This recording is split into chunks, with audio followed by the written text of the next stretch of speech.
பாருங்க, இங்க பாருங்க.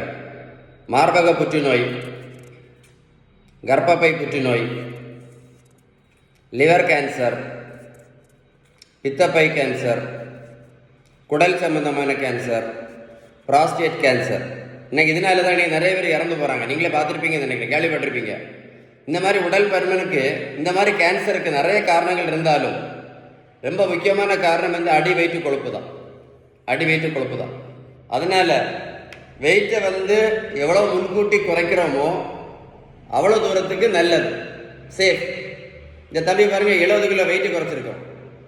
வெந்தயமும் கொடுக்கல, கருவேப்பிலையும் கொடுக்கல, கரிஞ்சீரகமும் கொடுக்கல, நெல்லிக்காய் ஜூஸும் கொடுக்கல, நாவல் பழமும் கொடுக்கல, கிரீன் டீயும் கொடுக்கல, கொய்யா இலையும் கொடுக்கல, மாங்காய் இலையும் கொடுக்கல, வெள்ளை பூசணிக்காய் ஜூஸும் கொடுக்கல, பச்சை பூசணிக்காய் ஜூஸும் கொடுக்கல, சுரக்காய் ஜூஸும் கொடுக்கல, புரோட்டீன் பவுடரும் கொடுக்கல, மாத்திரையும் கொடுக்கல, ஜூஸும் கொடுக்கல, ஊசியும் போடல.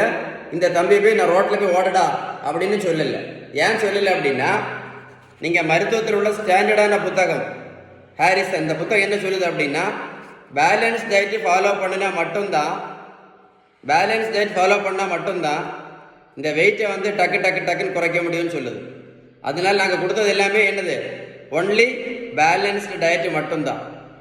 உங்களுக்கு பேலன்ஸ் டயட்டை பற்றி ஏதாவது டீட்டெயில்ஸ் வேணும்னா கமெண்ட்ஸில் குட் அப்படின்னு டைப் பண்ணுங்கள், ரிப்ளை பண்ணுவாங்க.